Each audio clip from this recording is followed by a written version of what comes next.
నా కడుపు ఉబ్బిపోతుంది ప్రభు, ఇది దాచుకోలేకపోతున్నట్టు నేను అడుగుతున్నాను. వెనక ముందు నువ్వు వెనకో, నీకు దాగదు కదా ఏది వెనకో, నువ్వేది వెనకో, నువ్వు వింటే ఆగితే పాపం చేయకుండా ఉండలేవు. అందుకు నువ్వు వెనకో. గాసిప్స్ అనేవి దేవుడికి మనం దగ్గర చేయట్లేదు, కానీ ఏం చేస్తున్నా చెప్పండి, దూరం చేస్తున్నాయి. అందుకే ప్రభు అన్నాడట, మొదటి పేతురు పత్రిక 2వ అధ్యాయం ముగిద్దాం. మొదటి పేతురు పత్రిక 2వ అధ్యాయం, మొదటి పేతురు పత్రిక 2వ అధ్యాయం 21వ వచనం నుండి,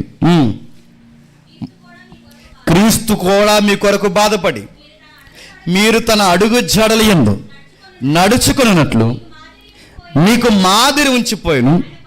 ఆయన పాపము చేయలేదు, ఆయన నోట ఏ కపటమో కనమ. ఎప్పుడైనా యేసు ప్రభు వారు ఒకడు గూర్చి చెడ్డగా మాట్లాడడం మీరు చూసారా?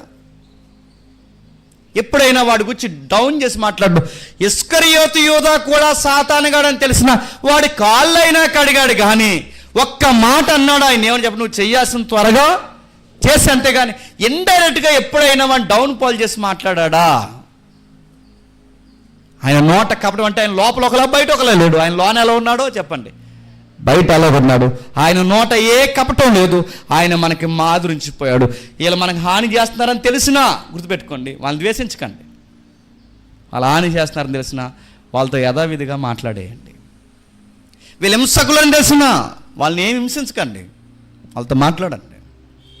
ప్రభు ఎలాగైతే తన శత్రువులను సైతం ప్రేమించాడో, ప్రభు ఎలా అయితే తన శత్రువులు కొడుతున్నా ఎలా అయితే భరించాడో, ఎంతమంది హింసకులు, దోషకులు, అనురాగరహితులు, కపటములు, కొండగాండ్లు మనం డౌన్ చేసి మాట్లాడే రకరకాల సాతానికి ఏజెంట్లుగా పనిచేసేవారు రోజు రోజుకి మన మీద ఎక్కువైపోయిన మనం చేయాల్సిన పని ఏంటో ఒకటే, క్రీస్తు మనకు మాదిరి ఉంచిపోయాడు. ఆయన ఎలా మాట్లాడాడో చెప్పండి, మనం అలాగే మాట్లాడాలి.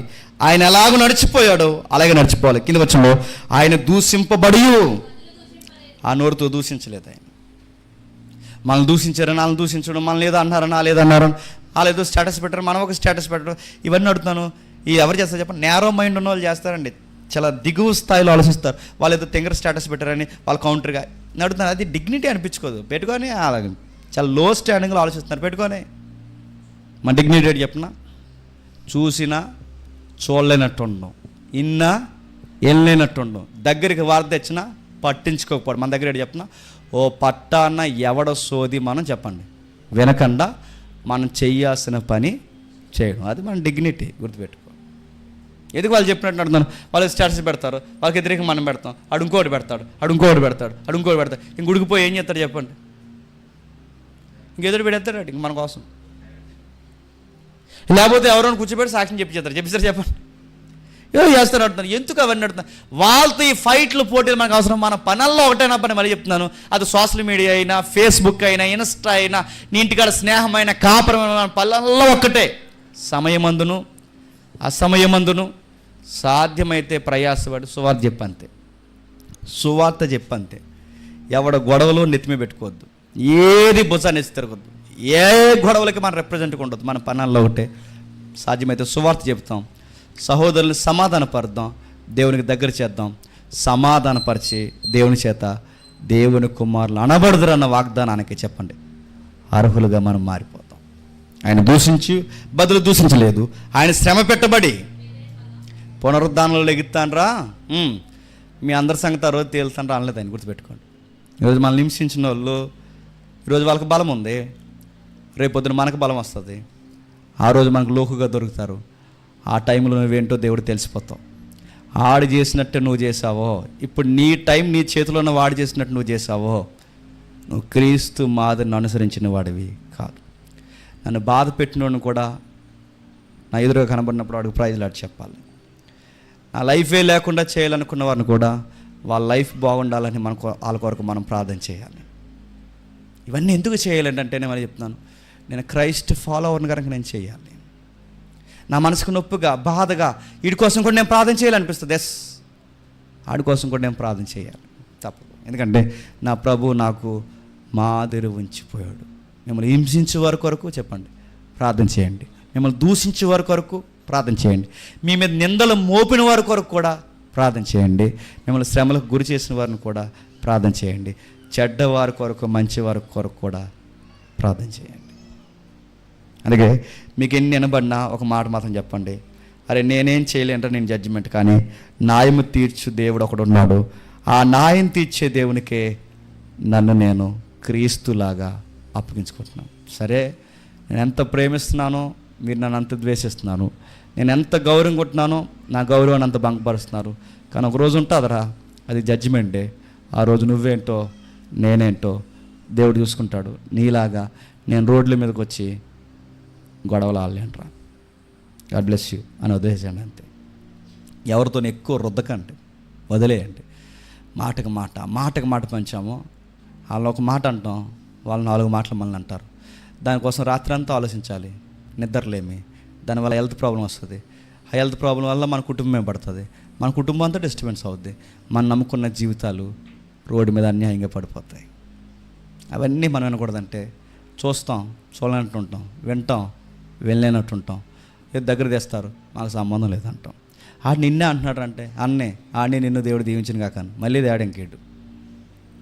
మళ్ళీ తెచ్చాడనుకోండి, నడు ముగ్గురు కలిసి భోజనం వెళ్దామనండి అంతే. రాడింకా నడుతాను. ఏదన్నా కప్పేయాలనుకుంటే ఒక అడుగు ముందుకేసి మనం తగ్గించుకున్నాం అనుకోండి, అన్నీ సెట్ అయిపోతాయి. అలా మనం నిలబడి నువ్వో నేనో తెలుసుకుందాం అనుకున్నాం అనుకోండి, మధ్యలో పెట్రోల్ వేసులు ఎక్కువైపోతారు. అయిపోరు చెప్పండి. అందుకే నేను మళ్ళీ చెప్తున్నాను. ప్రభు ఒక మాట అన్నాడు, న్యాయము తీర్చు దేవునికి తను ఎలా పెంచుకున్నాడు. మనం కూడా పాప విషయమే చనిపోయి నీతి విషయమే జీవించినట్లు తానే తన శరీరమందు మన పాపాలను మోర మీద మోసుకొని ఆయన పొందిన గాయముల చేత మీరు స్వస్థత పొందారు. మీరు గొర్రెల వల్ల దారి తప్పిపోదురు, కానీ ఇప్పుడు మీ ఆత్మల కాపరి అధ్యక్షుడైన ఆయన ఇప్పుడు మళ్ళీ ఉన్నారు. సంబంధం లేని ఆయన, ఏ అర్హత లేని మన యొక్క పాపాలు ఆయన మీదేసుకుని ఆయన చేయని తప్పులకి ఆయన హింస పొందాల్సి వస్తుంది. ఈ ఒక్క మాట చెప్పి నేను ముగిస్తాను. సహోదరుల్ని సంపాదించుకోవడం అంటే తెలుసా? వాడు చేసిన పాపాలు సపోర్ట్ చేయమని కాదు, దాన్ని హైలైట్ చేయొద్దని. ప్రభు ఏం చేస్తాడంటే మన పాపాలు హైలైట్ చేయలేదు. ఏం చేశాడు చెప్పండి? అవకాశం ఇచ్చాడు, మారిపోమన్నాడు, ప్రేమ చేత వాళ్ళని దగ్గర తీసుకున్నాడు. పబ్లిసిటీ చేయకుండా ఆ శిక్షణ ఆయనే చెప్పండి మోసాడు. నేను ఏదో మిస్టేక్ చేస్తాను, సురేష్ తమ్ముడు చూస్తాడు, ఏం చేయాలి అప్పుడు? ఆ ఒక్క తప్పు, ఆ రోజు నువ్వు ఉన్నా కదరా అని సుధాకర్ అడుగుతాడు, ఆ రోజు నువ్వు ఉన్నా కదరా సురేష్గా నువ్వు ఉన్నా కదరా అని అడుగుతాడు. ఆ రోజు ఆడున్నందుకు నా పక్షానాడు ఏం మాస్తాడు చెప్పిన? శ్రమ పొందుతాడు. పొందడా? శ్రమ పొందుతాడు. ఎందుకు శ్రమ పొందుతున్నాడంటే ఇతరం చేసిన తప్పుకి నేను శ్రమ పడబెట్టి నాకు సంబంధం లేదు జేమ్స్ అని అన్నాడు అనుకోండి, అయిపోయింది ఇంకా ఆ రోజు ఆడికి నాకు అని గుర్తుపెట్టుకోండి. నేను ఎందుకు ఈ మాట చెప్తాను చెప్పిన? మనకు శ్రమలు ఎప్పుడు వస్తాయి చెప్పిన? ఆడి మిస్టేక్ చేస్తే ఆడి నిలబెట్టడానికి ఆడి మీద మాడుతున్న మాటలు నేను మోస్తున్నాను చూసారా, నాకు హింస స్టార్ట్ అవుతుంది. సురేష్ గారిని అన్న మళ్ళీ ఎత్తారు, కవర్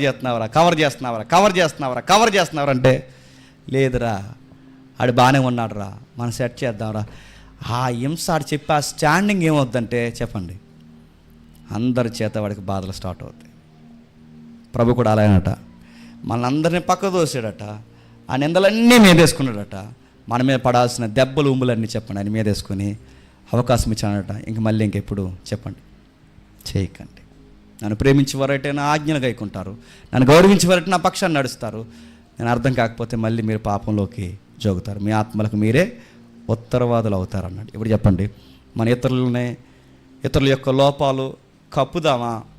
ఇతరుల యొక్క లోపాలు ఇంకా బాగా కల్పించి గాసిప్స్గా వాటిని తయారు చేసి హైలైట్ చేసి వాడిని సంఘంలోంచి పోయేలా చేద్దామా? చెప్పండి ఏం చేద్దాం?